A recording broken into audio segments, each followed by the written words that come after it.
ഞങ്ങളെ റായത്ത് ഉണ്ട് റബീഉൽ അവ്വൽ തിങ്കളായിട്ടെങ്കിൽ എല്ലാ വർഷവും നിരന്തരമായിട്ട് ചർച്ച നടക്കുന്ന ഒരു വിഷയത്തിക്ക് നബി സല്ലല്ലാഹു അലൈഹി വസല്ലമയുടെ ജന്മദിനാചരണയുമായി ബന്ധപ്പെട്ട വിഷയം. എല്ലാ വർഷവും നിരന്തരമായിട്ട് ചർച്ച നടക്കരുത്. എല്ലാ രൂപത്തിലും അഭിപ്രായ പിന്നെ സംവാദവും ചർച്ചയും എല്ലാം നടക്കരുത്. അപ്പോൾ ഇവിടെ ഒരു ഡയറക്റ്റായിട്ട് ഞങ്ങൾ ഈ ചൊന്നതായി ഇസ്ലാം എന്തിനാ പഠിപ്പാട്ട് അതിനെ വെച്ചിട്ട് ഈ വിഷയത്തെ ഞങ്ങൾ എങ്ങനെ ചർച്ചാക്കാം, അല്ലെങ്കിൽ ഈ വിഷയത്തെ ഞങ്ങൾക്ക് എങ്ങനെ മനസ്സിലാക്കാം? നോക്കൊരു വെരി സിമ്പിൾ. ഇപ്പം ഞങ്ങൾ ഫജ്റിന് മുന്നുള്ള 2 റക്അത്ത് ഞങ്ങൾ സുന്നത്ത് നിസ്കരിക്കുക.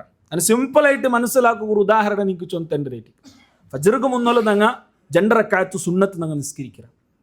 ഒരാൾ ഞങ്ങളുടെ കേട്ടിട്ട് എന്തൊക്കെ ഫജ്റിന് മുന്നുള്ള നീ 2 റക്അത്ത് സുന്നത്ത് നിസ്കരിക്കണേ, നീ ഫജ്റിൽ പിന്നെ നിസ്കരിക്കില്ലല്ലേ, ഫജ്റിന് മുന്നുള്ള നീ നിസ്കരിച്ചോല്ല, അത് 3 നിസ്കരിക്കില്ല, നീ 2 ഇട്ടിക്കറ് നിസ്കരിക്കുക. അതുക്കുള്ള കാരണം എന്തേ? വെരി സിമ്പിൾ ആയിട്ടിക്കറ്. ചിലപ്പോൾ അതിലെ ഹദീസ് എന്തും ഞങ്ങൾ കാണാണ്ട് പഠിച്ചിട്ടിക്കല, മാത്രം ഞങ്ങളുടെ ആൻസർ ഉണ്ട്. എന്തൊരു ആൻസർ? അത് നബി സല്ലല്ലാഹു അലൈഹി വസല്ലം അങ്ങനെ പഠിപ്പാട്ടിര്, അതുകൊണ്ടായിട്ടിക്കറ്. നിസ്കാരത്തിൽ പിന്നെ നീ 33 സുബ്ഹാനല്ലാഹ് ചൊന്നില്ല, അല്ലെങ്കിൽ അതിലെ വ്യത്യസ്തമായ കണക്ക്, ചിലപ്പോൾ ഹദീസിൽ 10 12 അങ്ങനെ വേറെ വേറെ കണക്ക് വന്നത്. അപ്പൊ എന്തിക്ക് നീ അങ്ങനെ ചൊന്നില്ലേ? ഞങ്ങൾക്ക് അതിലെ ഹദീസ് നാ ചൊന്ന പോലെ ഞങ്ങൾക്ക് കാണാണ്ട് ചിലപ്പോൾ ഗൊന്തിക്കല, മാത്രം ആൻസർ ഞങ്ങൾക്ക് ഗൊന്തുണ്ട്. എന്തൊരു ആൻസർ? നബി സല്ലല്ലാഹു അലൈഹി വസല്ലമ പഠിപ്പാട്ടിര്, അതുകൊണ്ട് ഞാൻ എന്തരാക്കുന്നത് അങ്ങനെ മേന്നാണ് അതിരാക്കിയില്ല. അപ്പോൾ ഇവിടെ ഞങ്ങൾ മനസ്സിലാക്കൂല്ലതായിട്ട് ദീനിൽ ഏത് വിഷയം ഉണ്ടുണ്ടായെങ്കിൽ ഒരു ഇബാദത്ത് ദീനിലുണ്ടാ. ഞങ്ങൾ ഇപ്പം ഡിസ്കസ് ആക്കിയുള്ള ഇബാദത്ത് ആയതുപോലെ ഞാൻ ഇബാദത്ത് ചൊന്നൂല്ല. ദീനിൽ എല്ലാ വിഷയം അങ്ങനെ ഇട്ടിക്കറ്. ഇപ്പം ഇബാദത്ത് ഞങ്ങൾ ഡിസ്കസ് ആക്കിയില്ല. അപ്പം ദീനിൽ ഏത് ഇബാദത്ത് ഞങ്ങൾ ചൊല്ലുമ്പോഴത്തേക്കും ഫസ്റ്റ് ക്വസ്റ്റ്യൻ ഇതായിട്ടിക്കറ്, എന്തൊക്കെ ഞങ്ങൾ ഇതാക്കിയില്ലേ? അപ്പം അതിൻ്റെ ആൻസർ നബി സല്ലല്ലാഹു അലൈഹി വസല്ലം അങ്ങനെ പഠിപ്പാട്ടിയിൽ ചൊന്തുണ്ടായെങ്കിൽ പിന്നെ ഒരു മുസ്ലിമുക്ക് അപ്പുറം നോക്കുകയില്ല. അവനത് ആക്കണം. അവൻ്റെ സുന്നത്ത് വാജിബായതുണ്ടായെങ്കിൽ അവന് കമ്പൽസറി ആയിട്ട് ആക്കണം. സുന്നത്തുണ്ടായെങ്കിൽ അവനെ കൊണ്ട് ആവുരത്തര അവനത് ആക്കുകയും ശ്രമിക്കണു ചൊന്തായിട്ടിക്കറ് ഞങ്ങൾ മനസ്സിലാക്കൂല.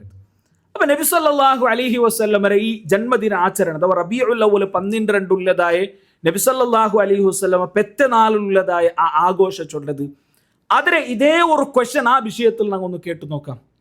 നബി സല്ലല്ലാഹു അലൈഹി വസല്ലമ നബിയായിട്ട് 23 വർഷം, നബി അല്ലാണ്ട് 40 വർഷം, നബി അല്ലാണ്ട് ടോട്ടൽ 63 വർഷം നബി സല്ലല്ലാഹു അലൈഹി വസല്ലം 62 റബീഉൽ അവ്വൽ നബി സല്ലല്ലാഹു അലൈഹി വസല്ലമയുടെ ജീവിതത്തിൽ കഴിഞ്ഞു.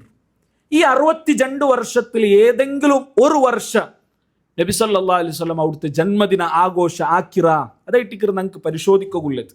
നബി സല്ലല്ലാഹു അലൈഹി വസല്ലം അത് ആക്കിറ. അപ്പൊ ഇത് ആഘോഷിക്കുന്ന ആൾമാരെ, അല്ലെങ്കിൽ അത് ആഘോഷിക്കുന്നത് പ്രത്യേകമായ ഒരു ഇബാദത്തായിട്ട് കൊണ്ടു നടക്കുന്ന ആൾമാരെ ചൊല്ലുന്നതായിട്ടിക്കറ് അത് നബിയാക്കിട്ടില്ല, സ്വഹാബിരങ്ങാക്കിട്ടില്ല. അതേപോലെ അത് സ്വഹാബിരങ്ങളിൽ പിന്നെ വന്നതായ 6 അത് ഹിജ്റ 300 പിന്നെ വന്നതായിട്ടിക്കറ് ചൊന്തു ആഘോഷിക്കുന്ന ആൾമാരെ അംഗീകരിക്കുന്നതായ വിഷയത്തിക്കറ്. അപ്പൊ നബി സല്ലല്ലാഹു അലൈഹി വസല്ലം എന്താക്കിയിട്ടില്ല ആ വിഷയം, അല്ലെങ്കിൽ അങ്ങനെ ഒരു ആഘോഷം നബി സല്ലല്ലാഹു അലൈഹി വസല്ലമയുടെ ജീവിതത്തിൽ ഇല്ലാണ്ട്.